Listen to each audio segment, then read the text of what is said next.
Kuku Raadios välja öeldud seisukohad ei pea ühtima Kuku Raadio seisukohtadega. Te kuulate Kuku Raadiot.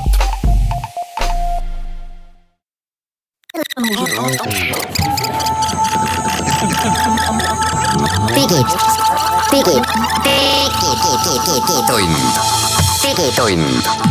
Nutikad lahendused ja digitunni toob sinuni Elisa.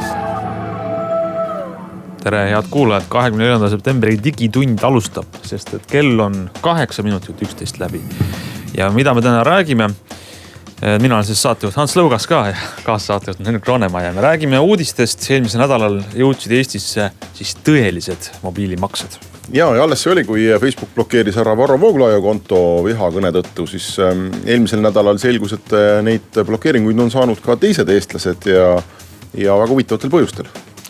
Ja siis ilmselt jõuame rääkida sellest, miks Henrik kasutab uut vana arvutit ja Hans kasutab uut brauserit. Ja saate teises pooles räägime Elisa uuest teenusest Põnniradar, mis kõlab juba väga põnevalt, ja mõnest muust asjast veel, nii et jääge kuulama.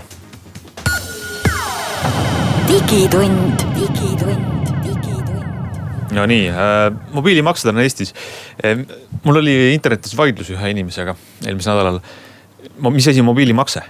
Sest kas te mäletate, kuskil 2000 aastate alguses tuli selline teenus, et said SMS-i kirjutada. Minu telefoninumber, tärn, sinu telefoninumber, tärn, summa 10 krooni ja siis kanti raha üle. Mingi salakood oli ka. Mobiilimakse oli olemas juba, on ju. Aga ikkagi ma ütleks, et eelmisel nädalal töötasid tegelikult päris mobiilimaksed Eestisse, sest Swedbank tõi välja oma äpi, millega, tänu millele saab panna telefoni poes vastu makseterminali ja saada oma 10 eurot siis ära maksnud. See on väga huvitav, et sa sellise algatuse tegid. Minul ei olnud meeleski seda. Tõesti, aga nüüd tuli meelde, et ma ka ise kasutasin seda SMS-i põhist, on ju. Ja minu meelest selle tõi turule tol hetkel EMT, kes tegi selliseid asju. Võib-olla tõid hiljem teised ka, aga ma olen suht kindel, et esimesena tegi EMT seda. Kas see ei olnud pangapõhine, et Hansa panga oli või? Ma ei mäleta ka. Aga igatahes selle kohta, nende teenuste kohta EMT peamajas nüüd oma vahel öeldi, et see on teenus, mida kasutab arendaja ja tema 10 sõpra. Lihtsalt normaalne inimene ei hakka mingisugused tärnkood, trell 350 sinna nagu trükkima tavaliselt. Ja nüüd siis tõi Swedbank selle välja. Mis on huvitav just selle puhul, et tegelikult sinna maksete turule on ju üritanud ka mobiilioperaatorid saada.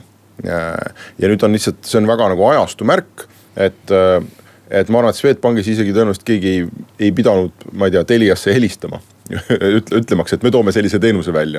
Vanasti tehti suuri koostööprojekte üleasutuselisi, et selliseid innovatsioone teha. Tänapäeval sulle piisab sellest, et sa tood välja ühe äppi. Võib-olla ma eksin muide, võib-olla käis seal mingi tohutu suhtlus, aga ma otseselt mingit põhjust ei näe. Miks nii? Ja see ei ole operaatori põhine, see töötab igas Androidi telefonis. Ehk siis kordame üle, kes ei ole uudiseid jälginud, see on Androidiga telefonidele, Swedbanki klientidele praegu, teised klientid seda kasutada ei saa.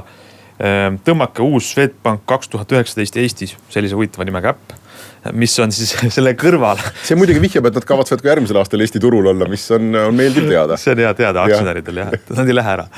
Swedbank 2019 Eestis. Beta äpp, ütleme, et see on beta, nagu ma täna moes on. Ja sinna saab siis sisse logida oma internetipanga paroolidega ja siis tuleb välja. See äpp näitab, et sul päriselt on olemas rahakotis üks kaart, millel on see viipemakse. Ja siis see ilmub sinna äppi. Mitte kõik kaardid, näiteks on olemas krediitkaardid viipimaksega, need siin äppi ei ilmu, ei saa maksta, kui sul on see debetkaart viipimaksega, see ilmub. Ja siis ei ole muud, kui teed aga äppi lahti, näiteks vaatad, see kaardi pilt on siin kohe ees, vajutad maksa selle kaardiga, paned vastu terminali, mitte vastu. Sina teed nii või? See on liiga keeruline. Ma tea, mis sa nüüd ütled. Räägi miks sa nii teed? Tegelikult saab ka lihtsamalt. Saab niimoodi, et kui saabub maksmise hetk, näiteks poes või restoranis, kus sul see terminal on, kus sa muidu paneksid oma selle NFC kaardi sinna vastu, siis sa pead võtma telefoni kätte ja tõesti avama telefoni. Selles mõttes, et klahvilukk tuleb maha võtta.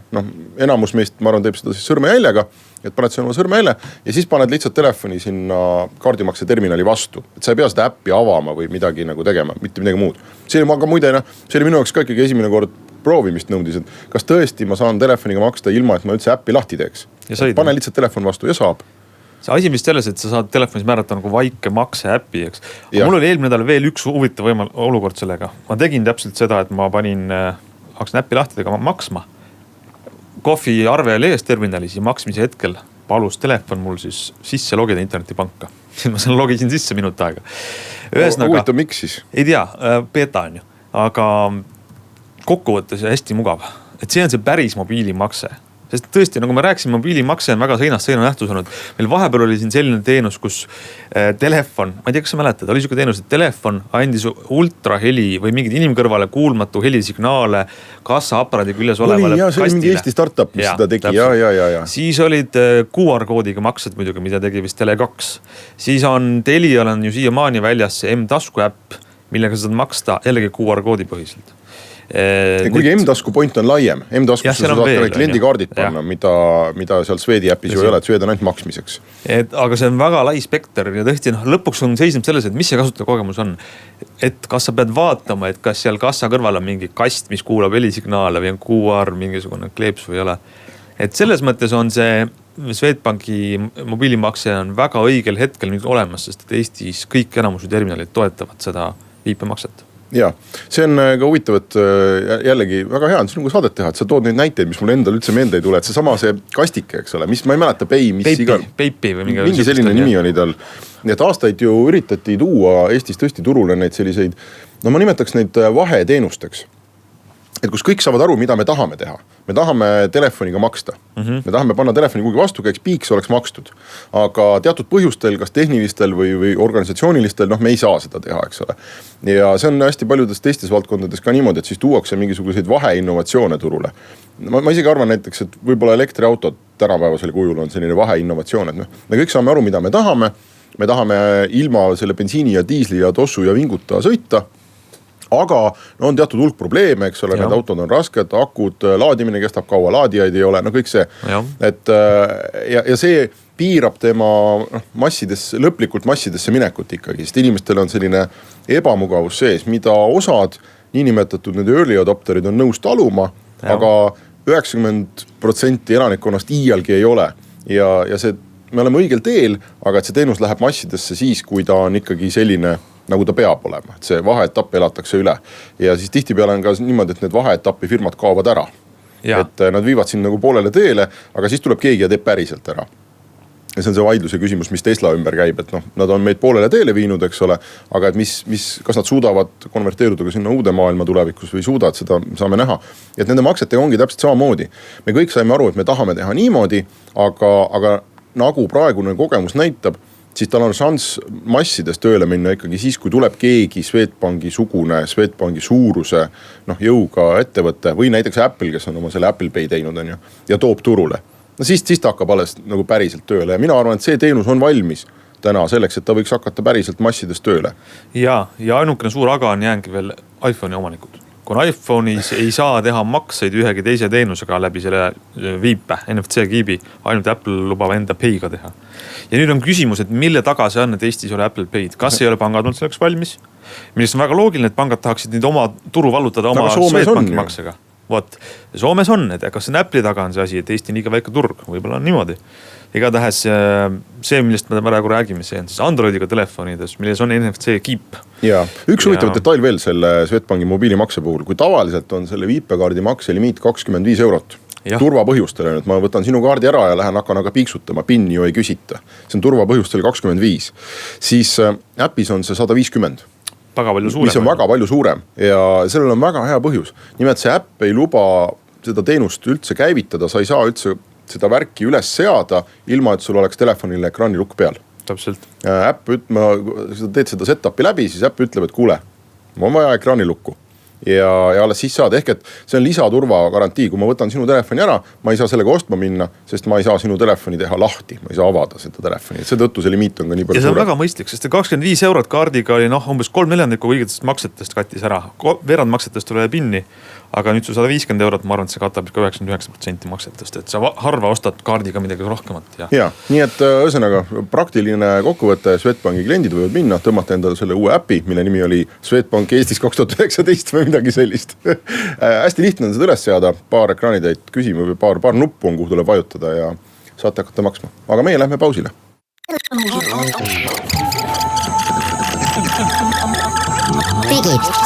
digitund.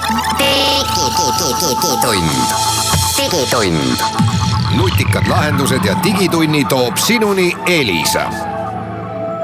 Me läheme digitunniga edasi ja väikse pausi ajal tuli meil juba kuulaja küsimus, et kui see mobiilimakse on selle äpis, selles imeliku nimega äpis, kas siis raha võetakse maha oma mobiiliarvelt? Vastus on ei siiski, et see on kõik seotud sellega, et tarvitakse ühe panga klient ja sellelt panga kontolt, millega on seotud teie pangakaart. Ja peab olema füüsiline pangakaart rahakotis ka olemas. Siis saab selle sinna äppi nagu lisada. Läheme edasi Facebooki uudistega. Ja need puudutavad jällegi seda, et Facebookis on toimunud muudatused selles osas, et... Vist on toimunud, aga me ei tea. Meile tundub. Me teatud märkide järgi me saame oletada, et vist on toimunud mingid muudatused. See on tükk sovetoloogia, nagu uuriti raudseerside tagant, mis toimub Nõukogude Liidus mingid fotod ja uudiste järgi. Ja nüüd vaatame meie Facebooki sellise toimimise järgi, et mis seal on tehtud. Ehk siis mitmed Eesti inimesed on saanud Facebookilt keelu ja nii-öelda eemaldatud lühemaks või pikemaks ajaks Facebooki postitamisest. No, kes siin on? Näiteks Keiti Vilms, kes on tuntud keele uuendaja ja edendaja. Aga mitte keele edendamise pärast ei saanud keeldu, vaid tema siis põhjus oli see, et ta avaldas Instagramis ühe pildi, kus oli vist näha, see oli pilt ühest sarjast, kus oli liiga palju alastust. Sealt sarjast Instagrami see pilt kadus selle Instagramist ära ja tema Facebooki konto pandi ka kinni. Lihtsalt mõneks ajaks. Siis oli luuletaja nimega Kontra, kes sai Facebookilt hoiatuse ühe vana asja eest, mitme aasta vanuse postituse eest. Ja Facebook automaatselt tsenseeris selle postituse, mis seal täpselt oli, Kontra ei avaldanud, seda ei ole võimalik lugeda ka. Siis on üks disainer Juha Kalvork tuntud Jube Ussi nime all. Tema sai keelu 5 aastat tagasi tehtud postituse eest. Mis seal oli? Seal oli mingisugune, Facebook pidas vihakõneks seda juttu, mida ta seal esitas. Ja jällegi pandi temale siis keeld peale mõneks ajaks. Siis on saanud jalgratturite grupp, kus arutati tavalisi selle elu põhiküsimus üle, auto versus ratas üle. Facebook arvas, et siuke arutelu on vihakõne edendamine sobimata. Võib-olla arutelu läks ka väga kirglikuks. Aga ei öelnud, et see oli väga ropendati või solvati. Lihtsalt on üha rohkem, iga nädal tuleb märka selle kohta, et Facebookis on midagi seal tuunitud. Jah, just ma arvan, et see on väga hästi sõnastatud sulle, et midagi toimub. Et see, midagi on põhimõtteliselt muutunud, seda me oleme näinud siin terve suve, kui Facebook on asunud kinni panema, panid selle kuulsa Alex Jones'i USAs kinni ja siis nad panid neid uhuu-doktorite ja mingid alternatiivsete faktide elustiili meditsiini saite kinni ju 100 tükki või rohkem. Et oli näha, et Facebook on ikkagi põhimõtteliselt otsustanud sekkuda selle sisu modereerimisse, mis Facebookis on. Neil oli aastaid oli see jutt, et me oleme platvorm, me ei tea midagi. Me pakume inimestele võimalust avaldada oma mõtteid ja kui kellelgi on probleem nende mõtetega, mida need inimesed avaldavad või nende sõnadega, siis tuleks pöörduda nende inimeste poole, mitte meie poole. Me oleme siin lihtsalt üks selline blank, sellise platvorm versus kanal vaidlus, mis siin aastaid käis. Ja ma arvan, et eelkõige USAs nende valimiste ja lekete ja mõjutamise pärast on surve Facebookile nii suureks läinud, et nad tunduvad olevat vaikselt otsustanud, et nad hakkavad ikkagi tegelema sellega, et mis on see sisu. Ja neid inimesi agressiivsemalt blokeerima, kes nende arvates või mingitele nende reeglitele vastavat sisu nagu ei postita või kes rikuvad mingisuguseid reegleid. Ja see kõik ongi, ma räägin väga uduselt, aga see ongi väga udune. Ja see on ka selline, et inimene ei saa reageerida sellele, et võtta ühendus kliendi toega. Et miks te nii tegite? Ja ma palun, nagu, et ärge tehke nii, kui nad on eksitused. See tundub olevat automaatne või vähemalt mingil määral automatiseeritud. Ja kusjuures teine asi, mis seal veel küljes võib olla, on ikkagi see, et iga üks Facebooki lugejana saab teatud postitusi nii-öelda raporteerida. Saab tõsta seal lippu püsti ja öelda, et kallis Facebook, vaadake siia, et mulle tundub, et siin käib küll üks õudne viha õhutamine näiteks või midagi sellist. Või et see minu arvates on sobimatu postitus. Ja põhimõtteliselt saab, jällegi ma ei tea, kuidas see on Facebookis lahendatud või kuidas nad seda probleemi on lahendanud, aga põhimõtteliselt saab polariseerivaid postitusi niimoodi maha võtta. Sa saad pommitada selle surnuks, et kui on näiteks, ma ei tea, näiteks selle jalgratturite grupi, mis seal päriselt toimus või ei toimunud, aga näiteks võib minna autojuhtide grupp, eks ole, ja hakata massiliselt raporteerima. Et kuulge, siin aetakse viha juttu. Ja siis see automaatselt peaks jõudma Facebooki radarile, kes siis hakkab vaatama seda või äkki algoritm paneb alguses igaks juhuks kinni. Me ei tea väga täpselt, kuidas see must kast toimib ja see on probleem iseenesest. Aga selge on see, et seal läinud palju hõlpsamaks kinnipanemine, sest ma küsisin ka Terviseametist paar küsimust, kes lasi sulgeda MMS-i gruppi Facebookis. Et kaua siis võttis, kas oli veenda vaja Facebooki ja Terviseameti pressiesindaja vastas mulle, et nende maja sees võttis see küll aega, arutasid seda, aga Facebooki läks nendelt ainult üks taotlus. Ja nendel oli ka argumente, et põhjendada, aga polnud vaja midagi. Üks taotlus läks ja Facebook hindas seda ja pani kinni. Ehk siis Facebookis on see, nagu nad on võtnud seisuga, et me rohkem nüüd sekkume. Ja milleni see viib, see on iseenesest, ma arvan ikkagi päris huvitav. Ma lugesin Twitterist ka, keegi väga tabavalt oli arutanud selle üle, et kui tema saaks Facebook, kui tema Facebook paneks näiteks tema konto kinni mingisuguse, no ta ei ole inimesega, kes tegeleks vihakõnega, ta ei ole selline inimene. Aga et näiteks mingi sarnase pisikese väikse asja pärast, mida sa oled 5 aastat teinud, et huvitav, et kui Facebook paneks mu konto kinni, kas ma üldse viitsiks seda nagu jamada, et see taas avataks? Äkki ongi hea. Et see on üks lähenemine ja see võib olla täiesti adekvaatne. Ma ise mõtlesin ka enda puhul, et kui nad paneks selle kinni, äkki olekski hea. Äkki ma saaks sellest vaevast lahti, et nad ise ei luba mind enam enda juurde. Natuke kui märtri või kangelase tunne tekib ka, et mind visati Facebookist välja. Ma olen nii kõva mees. aga ma arvan, et see laiemalt see probleem ei ole ära kadunud, vaid ta on lihtsalt teisenenud, et enne meil ei olnud mingisugust kontrolli selle üle, mis Facebookis oli. Ja oli selge, et meil ei ole mingisugust kontrolli või et Facebook ei sekku sellesse, eks ole, et kui me tahame, kui sina kirjutad minu kohta halvasti, ma pean sinu vastu politseisse minema. Nüüd on meil tekkimas tunne, et mingi kontroll siiski on kellelgi kusagil, eks ole, midagi justkui nagu saaks teha, aga õudselt segane on. Et mis on siis, mis alustel praegu keegi lubatakse Facebooki või lubata või mida võib seal kirjutada või mida ei või, et selline natuke hirmu tunnenguga, et sa mõtled võib-olla iga sõna üle, mis sa sinna kirjutad. Nii et saab näha, kuidas see asi edasi areneb. Selge, meil on veel 1,5 minutit aega. Kas sa... Räägime arvutist järgmises saates, aga ütle mulle 1 minutiga, mis asi on brauser nimega Brave, mida sa kasutad ja kas see nõuab sinult suurt vaprust? Sirvin uut vaprat brauserit.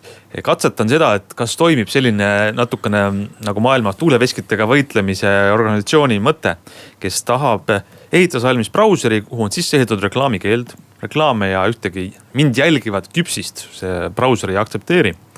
Aga selleks, et internet päris katki ei läheks, on siin ehitatud selline siis eelarve. Ma saan sinna raha sisse kanda, näiteks kuu eelarve, ütleme, ma ei tea, 20 eurot või dollarit. Ja siis see brauser annab mulle kuu lõpus aruande, et sa külastasid näiteks 20% oma kuu külastustest seda kirjastajat, veebisaiti näiteks. Ja kas me anname selle 20% sinna kuu eelarvest sellele saidile? Annetame, palun. Ja 5% sinna ja edasi, et sa siis ma maksan asjade eest, aga mitte seda, et mul on nagu inglise paywall, et mul on piletiga saan sisse, vaid ma vabatahtlik annetus selle põhjal, mida ma siis külastan, aga reklaami ei vaata. Kas see brauser töötab ka? Eksperiment mul käib veel ja kui mõnus see on. Aga mis sinu eelarve siis on palju Eesti sisutootjad või saavad oodata, Ants Lõuga? Ma sain $25 on nagu, kui sa hakkad sellega liitud, siis on nagu kohe arvel, et ma esimese $25 jagan laiali. $25? Jah, kohe. Trikk on selles, et see pole kohe dollarid, vaid seal on väiksed tokenid mängus, krüpto. See ka veel. Aga sa saad ikkagi päris rahaga maksta ja see peaks jõudma kohale. Ehk siis kuulake edasistes saadestes, et kellele ma maksin nagu palju. Aga me läheme siit pausile.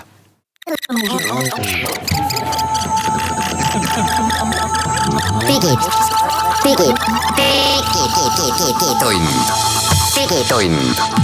Nutikad lahendused ja digitunni toob sinuni Elisa. Digitund läheb edasi ja nüüd me oleme saanud omale stuudiosse ühe külalise. Kertu Elisast. Ja me räägime märksõna võib-olla lapsed. Aga võib-olla ei ole ka, sellepärast, et kes iganes võib neid asju kasutada, millest me räägime. Ja esimene asi, miks me sind kutsusime siia, on uus startup või Elisa teenus nimega Hoopi. Kumb ta on? Mõlemad.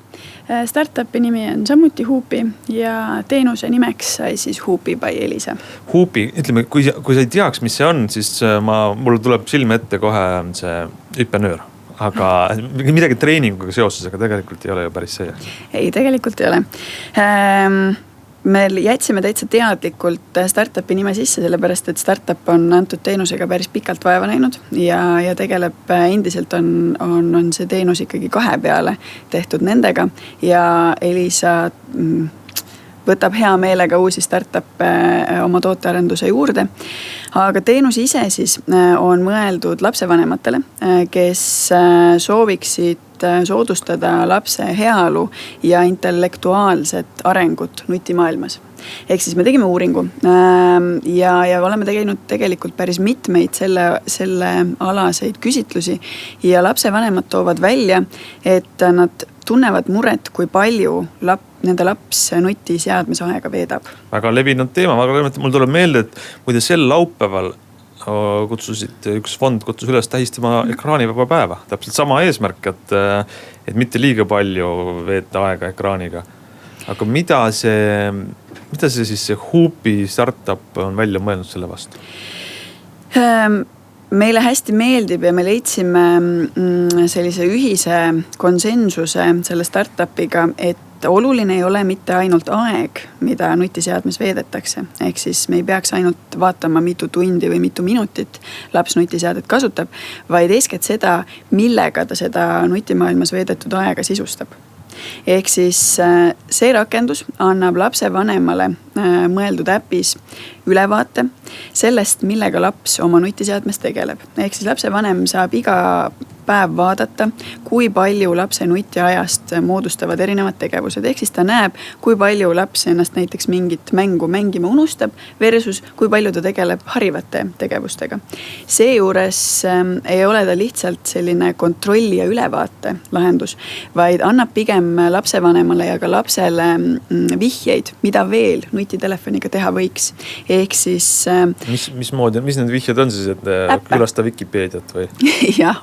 Tegelikult see on täiesti aus küsimus, sellepärast et lapsevanemad ise on ka välja toonud, et ega nad ei teagi, nad teavad, et võiks midagi ägedamat või midagi arendavamat laps selle telefoniga teha, aga mida ei jõua ju ise otsida ja kogu aeg silma peal hoida.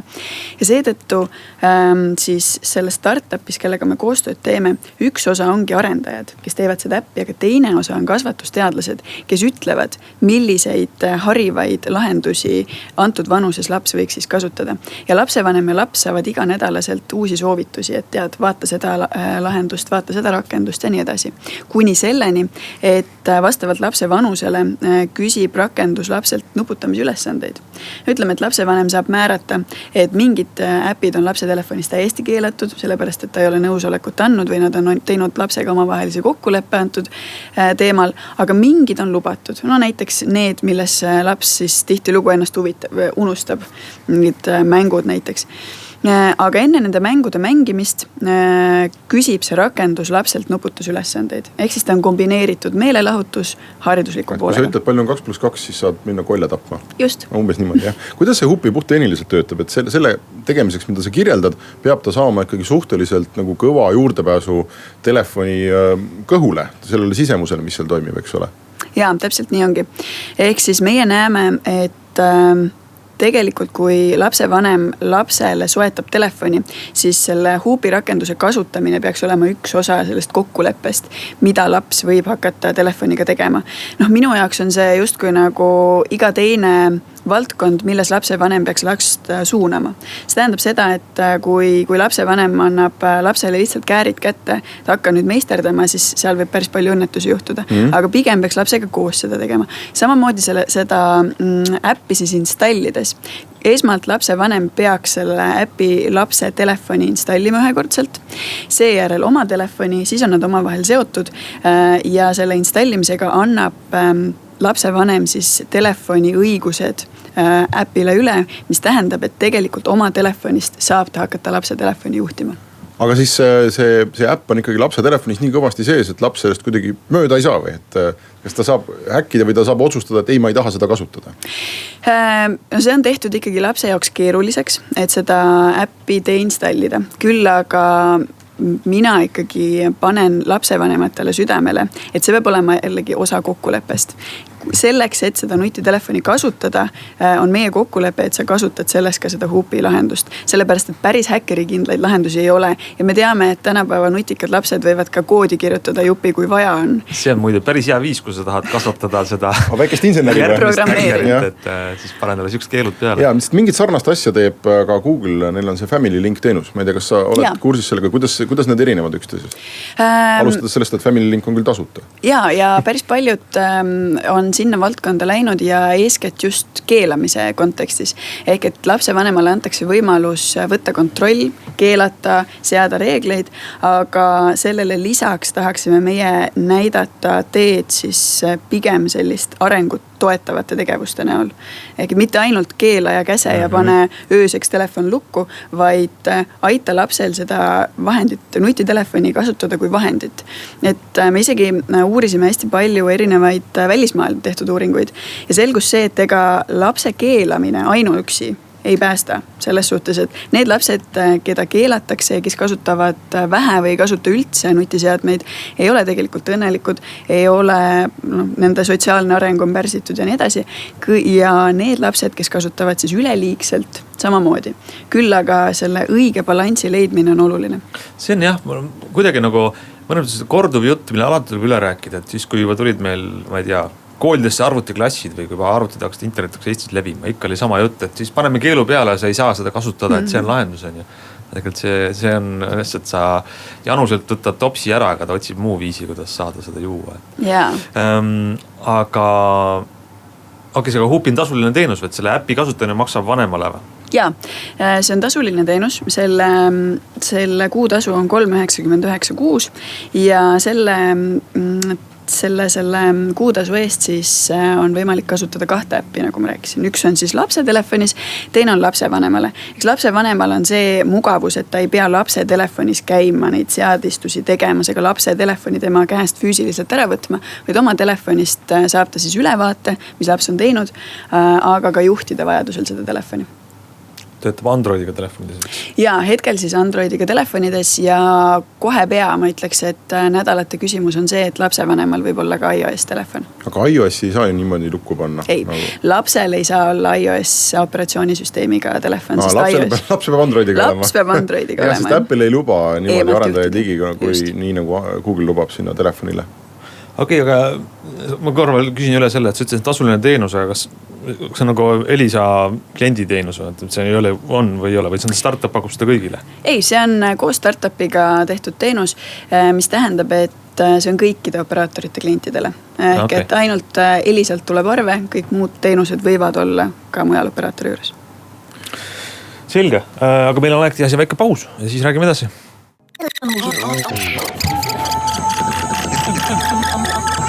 Digitund.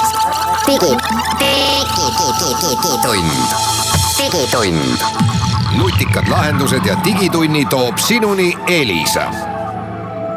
No nii, lähme tehnoloogiatunniga, digitunniga edasi. Ja nagu ikka, Kertu Riisk on meil Elisast stuudios ja me rääkisime sellest, et kuidas võiks lapsevanemad suhelda lapsega selles osas, et mis nad ekraani peal teevad. Aga üks teine teenus on ka, miks me Kertul on täna stuudios. See on siis, selle nimi on Põnniradar. Natuke on ühemõttelisema nimega teenus vähemalt. Ma saan aru kohe, et mul on radar, mis hakkab piiksuma ja näitab, kus on läheduses põnnid. Kust see tuli siis nüüd selline asi, vajadus selle järgi? Ja mis asi see on? Ja, tegemist on positsioneerimisteenusega ja vajadusest saime aimu siis, kui me teime turule Elisa lemmikloomteenuse, mis võimaldab siis lemmikloomi positsioneerida ja aru saada, kus su koer parajasti siis jookseb. Ja lemmikloomast tegelikult on ju samasugune, et on ka mõni väiksemat sorti. Lemmikloom, jah. Ja reaalselt kliendid hakkasid pöörduma meie poole ja rääkima sellest, et nad õmblevad lemmiklooma seadme lapsele jope sisse ja nii edasi. Aga meie küsimus oli, et huvitav, et tegelikult ju internet on täis selliseid lastekellasid, et miks nad siis ei kasuta neid. Ja saime klientidega kokku rääkisime nendega ja selgus, et klientide peamine murekoht on see, et internet on küll selliseid radareid, mis positsioneerivad nende lapsi täis, aga nad ei tea, millist valida. Sellepärast, et valik on liiga suur. Hiina tootjaid on sadu ja nad ei tea esiteks, kui suur see on, millisena see lapse käe peal välja näeb, kas see üldse toimib Eesti võrgus ja nii edasi. Ja siis, kui nad lõpuks selle kuskilt beebipoest kätte saavad, siis nad ei tea, millist simmi sinna sisse osta, milline sinna üldsegi sobiks, kas see on optimaalse hinnaga või mitte. Ja mõtlesime, et okei, et aga teeme selle asja siis kliendile lihtsamaks. Testisime ise 100 sellist radarit läbi ja siis valisime välja need, mis töötasid kõige paremini. Ja tegime sinna sisse teenuse, mis on siis reaalselt SIM-kaart, mis käib lastekella sisse, mis annab lapsevanema telefonis olevale äpile märku, kus kohas laps asub parasjagu ja annab ka märku siis, kui laps on selle lastekella käe pealt ära võtnud ja mis on äge, on see, et sellega saab ka helistada. Ehk et kui esimese hooga me mõtlesime, et laste vanemate jaoks on kõige olulisem last positsioneerida, et nad küll arvavad, et nad teavad, kus laps olema peaks, aga tahaksid seda meelerahu, siis tegelikult kui lapsevanematega sellest teemast rääkida, siis üle 70% vastanutest ütlesid, et nende lapse hoiu või haridusasutuses on nutitelefonid juba keelatud. Mis tähendab seda, et nad ei saanud oma lastega ühendust. Näiteks igaks juhuks oleks hea, kui lapsel oleks võimalus ka lasteaias ju lapsevanemaga ühendust võtta, kui midagi juhtub või ma ei tea, tahab midagi küsida. Aga seda võimalust ei olnud ja seetõttu me lisasime siis ka kõnevõimekuse, mis tähendab seda, et nagu Knight Rideris kunagi laps tõstab siis käekella enda juurde ja räägib sellesse kella ja lapsevanem siis saab lapsega suhelda. Mina olen suur nende kellade fänn, et ma olen ise vist aasta otsa neid kasutanud ja ma täiesti saan aru, et on teatud hulk inimesi, kes ei viitsi jamada sellega. Et nagu mina, et tellida AliExpressist kella, seda esindusse, siis paned sinna selle SIM-i, siis niimoodi saab odavamalt. Vaatad teie hindu, et niimoodi, need hinnad ei ole ka kõrged, eks ole. Et põhimõtteliselt sa saad ju, mis see kella hind on teil mingi 80-90 eurot on ju. Jaa, 79. Ja et kes viitsib ise teha, saab 4 korda odavamalt on ju. Aga sul on potentsiaalselt jällegi sa mõtled, kas sa tahad selle säästetud mingi 60 euro pärast, et sul on mingid garantiiküsimused ja kõik sellised asjad, eks ole, et kas see on nii suur raha või ei ole. Aga põhimõtteliselt need asjad töötavad super hästi. Ja eriti oma selle hinna ja hinna kvaliteedi suhe on meeletult hea. Ja need on üsna lihtsalt kasutada, et ma siin just paar nädalat tagasi õpetasin 3-aastase seda kasutama, ei ole mingit probleemi, helistab mulle, võtab kõnesid vastu. Okei, seal on andmeside sees ja kõnevõimalus. Jah. Ja ei ole ohtu, et ta kasutab limiidi täis ja kuu lõpus ei saa temaga ühendust või midagi sellist. Ei, see väike kell kasutab nõnda vähe internetti, et seda ei juhtu. Ja teine asi on ka see, et senimaani ei olnud sobilikku paketti, et võisid kuskilt Hiinast tellida endale seadme, mis võis küll olla odavam, aga meie testide järgi ei pruukinud nagu toimida nii hästi kui võiks, aga ei olnud seda optimaalset paketti sinna sisse ja tihti lugu klient pidi maksma natukene nagu Ferrari eest, millega õuealal sõita. Ja nüüd me tegime võimalikult soodsa paketi sinna sisse, sest et nagu öeldud, ta ei kasuta palju internetti tegelikult see seade, samamoodi ei kasuta palju kõneminuteid ja see positsioneerimine peaaegu olematu on. Okei, aga aku saab tühjaks. Aku kestab umbes päevakese minu meelest nendel kelledel ta ikkagi kestab. Ja teine asi on see, et see on selline kasvatusfilosoofiline küsimus, eks ole, et kas sul lapsel peab see hommikul kell 8 läheb lasteaeda ja õhtul kell 6 tuleb, et kas tal peab see kogu aeg olema sisse lülitatud käe peal igal juhul. Näiteks meie ei kasuta niimoodi. Me kasutame need siis, kui lapsed on hoovis näiteks üksi mängivad. Igaks juhuks või kes tuleb pissihäda kellelgi, siis saab helistada või ma ei tea, kukub põlve veriseks on ju. Või pluss sa näed tõesti ise, kus ta on. Mul ei ole vajadust olnud. Teine asi on näiteks suured üritused. Et eks ole, laulupidudel kogu aeg öeldakse, et väike maimu ootab oma isa ja ema kuskil seal tuletorni juures on ju või kuskil. Aga et siis isa ema leiavad väikse maimu ise üles kusagilt. See on jälle selline igaks juhuks asi. Pigem ta meil on selline igaks juhuks kasutuses. Ta on riiuli peal. Kui vaja on, siis pannakse käe peal, aga ma kogu aeg ei hoia. Ja Saksamaal muide keelati ära. Ja keelati ära sellepärast, et on nendes kellades, ma ei tea, kas teie kellades ka, aga ma arvan, et on see vaikse pealtkuulamise režiim. Et sa saad sellele lapse käe peal oleve kellale öelda, et helista mulle. Aga seda lapse pool kõlarit midagi tööle ei panda, et kell ei lähe põlema ka. Et sealt poolt ei saa aru, et kõne on püsti. Kas see funktsioon on ka nendes põnniraadatis? Aga tegelikult on kõne püsti lihtsalt kuulata, et mis ta seal lapsehoidjaga teeb või kas õpetaja karjub ta peale või. Aga Saksamaal öeldi, et see on julm privaatsuse rikkumine, seetõttu need seadmed keelati ära. Meil on valikus 3 erinevat lastekella. Ühel nendest on selline funktsionaalsus olemas, aga me testisime. Tegelikult selles väikeses seadmes olev kõlar ikkagi päris seda õpetaja juttu kinni ei püüa ja ta püüab heal juhul sellist omavahelist juttu, kui sa väga käe lähedal räägid. Et jah, see on olemas funktsioonina ühel kellal, 2 mitte ja 2 ka sellepärast on ta ära võetud, et seda privaatsust kaitsta. Aga ma arvan, et see on ka selline asi, mis on lapse ja lapsevanema omavaheline kokkulepe. Et kui lapsevanem ostab sellise seadme, siis mõistlik on kokku leppida, kas ta kasutab seda funktsiooni ja mis tingimustel ta võiks kasutada seda. Võib-olla ainult juhul, kui minu meelest on ka okei, tegelikult ega lapsed ei pea teadma, et selline funktsioon üldse on. Saksa seda ei usu nii. Nojah, pigem see võiks olla lapsevanema enda selline moraalselt kaalutletud otsus või et kas ma tahan pealt kuulata oma lapsehoidjat või kas ma tahan pealt kuulata, kuidas keeruline seltskond, see on igasugused maailma. Just nimelt ongi ja et seetõttu, kui sa annad selle võimaluse kätte, siis mõned kindlasti hakkavad maniakaalselt pealt kuulama, et mis seal lasteaias tehakse ja tulevad pärast ja ütlevad, et aga miks minu laps ei saanud teist supiportsu. aga see niimoodi võib hulluks minna. See lihtsalt sa lähed hulluks ise. Milleks see tehtud on? See on tehtud eeskätt selleks, et kui laps on kadunud, näed küll seda GPS-signaali, aga ei leia teda ülesse, siis võtad nagu viimase vahendina kasutusele selle, et aru saada, kellega ta võib rääkida hetkel, et aru saada, kus ta siis nagu jooksus on. Okei, aga üks asi on veel, ma mäletan, ma vist nägin Henriku telefonis neid, kui ta esimest korda maale tõi neid. Et ma saan küll helistada, aga mul peab oma äpp olema, et seda kella jälgida, eks? Ja see äpp töötab niimoodi, et login sinna sisse. Et see on isegi minu kontoga seotud ikka, et see lapse andmed on nagu... Lapse andmed on igati kaitstud. Seal ei olegi tegelikult mingit erilisi andmeid. Selles mõttes on andmed et kus ta asub ja kõik see, aga see on üks äpp, mis sinu telefonis töötab. Okay. Ja siis sa saad paaritada selle telefoni sinna külge lihtsalt. Telefon ja kell on omavahel seotud, keegi teine kuskilt eemalt sinna sisse ei saa. Ja sa saad seal läbi selle äppi siis näha, kus kohas see laps asub. Saad talle helistada ja sa saad ka määrata, kellele sinu laps läbi selle kella saab helistada ja kes sinu lapsele saavad helistada. Ehk siis sinna ei saa tulla mingid müügikõned keset mingid koolitundi ja nii edasi. Aga kas neid samu asju, samu kellu, sama teenust on ka sellise välimusega, mis ei ole nagu lastele mõeldud?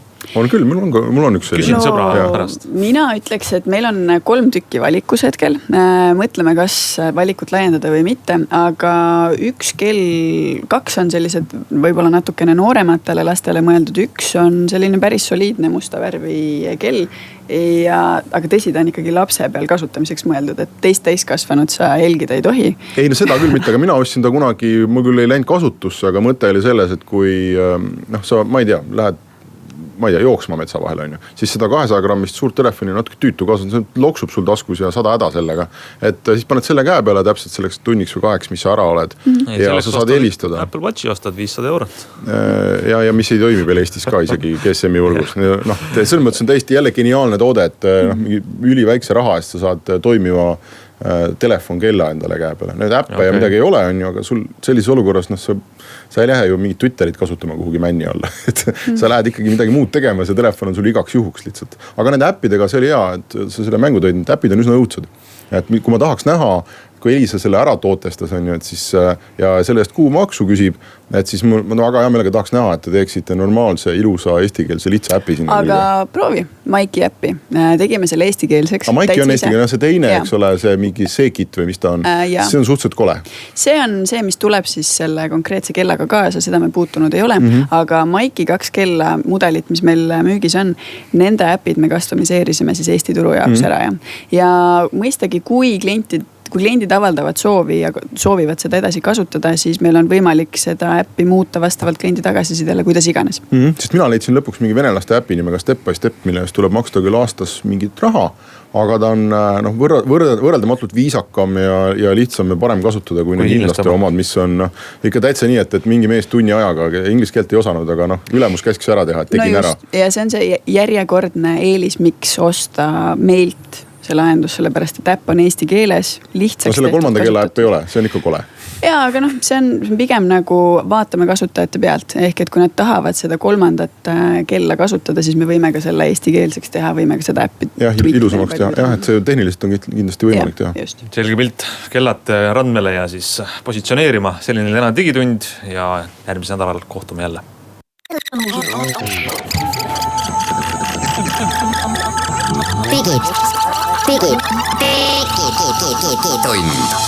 Digitund. Nutikad lahendused ja digitunni toob sinuni Elisa.